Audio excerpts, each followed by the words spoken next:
Monk mode has been trending for quite some time now and is heavily promoted within the self-improvement space by many influencers. But what isn't spoken about often is burnout and the risks of it.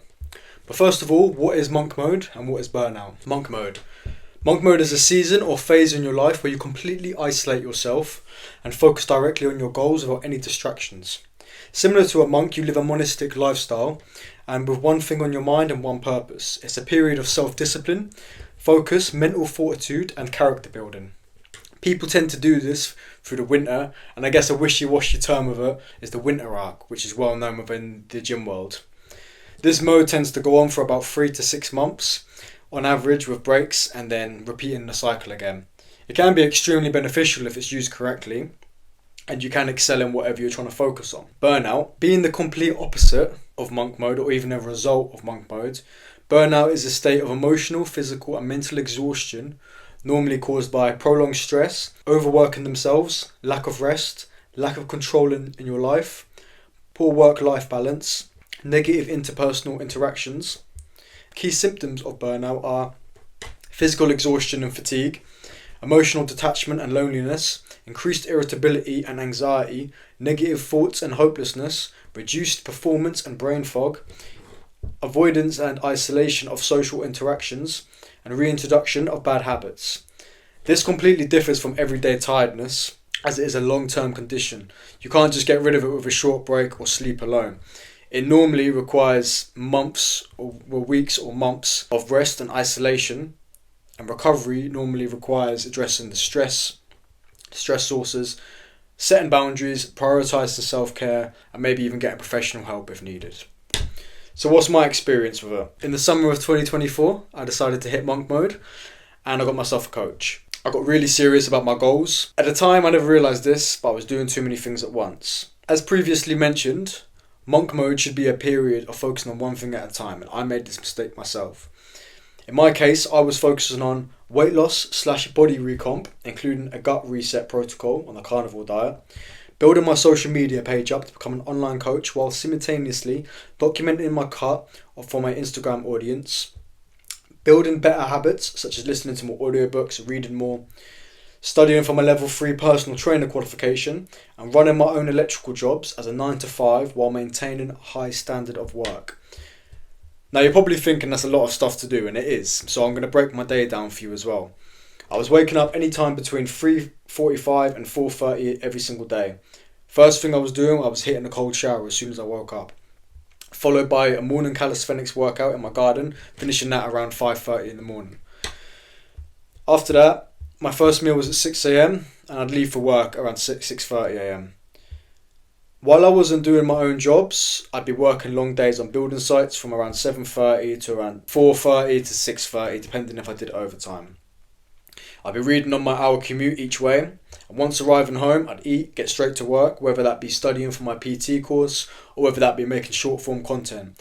And with the content, my goal was to make one short form video a day, whether the quality was good or shit, I didn't care. I was more focused on consistency.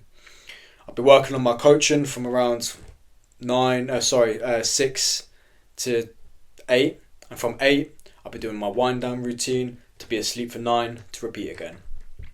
Now, believe it or not, this was actually running pretty smoothly for a good few months. Fast forward to October, I got back into Muay Thai. My skin had fully recovered, so I got back into martial arts. I've done a video on my skin, which I'll link down below. Now, since young, I've been a lover of martial arts, and throughout my drug use, I never could do martial arts because I was too stoned all the time. I was too focused on partying, so I never really had the dedication for it. Since my skin healed, I wanted to get back into it and give my all to it. So October comes, I get back into Muay Thai, and this is where things start to get a bit rocky. I decided to introduce a few sessions a week, and as a result, I had to lose sleep. I wasn't recovering well. I was double working out 3 times a week, and this was just tanking everything: my libido, my sleep, my energy, my mood, everything.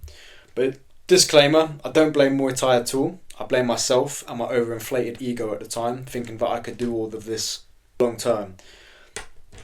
I was training as an athlete while working a 9 to 5 and trying to build a coaching business. It was just unrealistic, to be honest with you. This went on until about December, and that's when I started to feel the burnout effects, which gets into the next part of the video. The burnout. So December hits, I've got an opportunity to make a shitload of money. So what do? Of course, I live in a capitalistic society. I choose money. I drop everything, and I'm only training Muay Thai like twice a week. Everything gets dropped, and eventually Muay Thai gets dropped. I worked every single day from the end of November all the way until Christmas.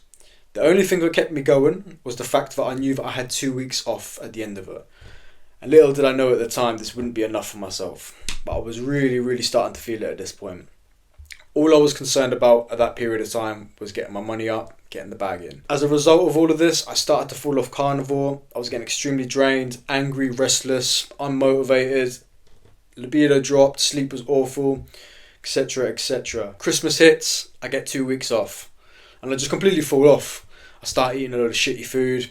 I'm drinking more than I should be. I'm lazy. I'm less disciplined. I'm not training. Granted, it's Christmas time. It's time to relax, time to spend with family, which I was doing as well. But being an overachiever, I wasn't satisfied with what I was doing. Although I was doing a little bit of work, it wasn't to the standard which I would have liked. That's when I really started to feel the burnout. And the effects that I was feeling was isolation, lack of social interaction, mental fatigue and exhaustion, reintroduction of bad habits, which I'll get onto in a second, and lack of purpose and motivation. I stopped working with my coach around end of January. I was at a point of complete exhaustion. I didn't care about cutting anymore. I didn't really care about anything. All I wanted to do at that period was just rest, just sleep, and just watch YouTube, to be honest. I had no interest in anything else. Although I was maintaining Muay Thai, I was training Muay Thai a few times a week, and that was it. From January to March, my diet went a bit off key. I started just eating whatever, which included an abundance of Yorkie bars. Now, if you don't know what Yorkie bars are, they're a chocolate we have in the UK, and in my opinion, they're elite chocolate. They're the best chocolate you can have, and they're actually one of the cleanest chocolates in my opinion. So, yeah. I was using them as a pre-workout before Muay Thai as well, so I was binging them. I was loving them. My diet was disciplined throughout the week. And then I was basically eating what I want on a Saturday and Sunday, and then having a few Yorkie bars in the week. And I stopped all social media and just become lazy and undisciplined, and I was drinking more, and yeah. Bad habits just arised again. All that work that I put into myself throughout that period of time and all them months, I just fell back. The burnout just took over me. Overall, I had to take a break from everything. In March, I had electoral exams, which I needed to lock in for and focus on. Couldn't afford failing them, and I did pass them with flying colours. And I was telling myself from March, I will get back into things. But in reality, I was still a bit burnt out. And it wasn't until about mid-March where I started to really feel like, okay, I'm starting to feel like myself again. But it didn't just happen overnight. It took me a good few months to get out of it. It was a gradual thing. I started to train a bit more, and I'll get to where I'm at now. And then things started to fall back into place. With hindsight, it's very obvious where I was going wrong. I was doing too much at once, clearly. And it all goes back to that Russian proverb: if you chase two rabbits, you will lose them both. Emphasizing the idea that if you chase two goals or too many goals simultaneously, then ultimately you will just fail in achieving both of them. Now that I've fully recovered from the burnout, here's some lessons that I've taken from it. Number 1, don't do too many things at once. Put all your energy and effort into 1 or 2 goals at a time. Number 2, less is always more. I cannot stress that enough, honestly. I need to get that tattooed on my forehead. Number 3, taking days of rest or breaks is not a sign of weakness. Consistency triumphs intensity. And number 4, I've realised my limits. Now I can take a step back and consistently maintain this. After finally getting my electrical stuff out of the way, here's where I'm at now. I train Muay Thai 4 to 5 times a week with 2 days of strength training, which is a mixture of calisthenics and powerlifting, which is oriented around martial arts. I dedicate 8 hours of sleep per night, and from 7 to 8 hours sleep per night, I do notice a significant difference in my cognition, my memory, my overall mood, my energy. It actually makes a big difference, that 1 hour. My mental and mindset practices are the top priority in my life, which I'm not going to cover in this video. I'll cover in another one. And I've set time for online coaching and content work with less intensity, which is focused more around consistency. Sunday is now my dedicated rest day, going to church, having a light swim, and focusing on content for a few hours. Although this isn't always a full rest day, I like to call them a low intensity day. If I need rest, I'll just give it to myself now. I don't even ask questions anymore. And I've been maintaining this schedule for a little while now, and with great results while prioritising sleep, recovery, and being aware of when I'm starting to do too much and checking my behaviour and stopping it straight away. Ultimately, I don't regret any of this. I've learned a lot about myself, and I can only say I'm only to blame for overworking myself and having a lack of recovery. Furthermore, it's only built my character further and stronger and made me more of a conscious man. So if you've watched this video this far, just know that I appreciate you. I appreciate your time especially.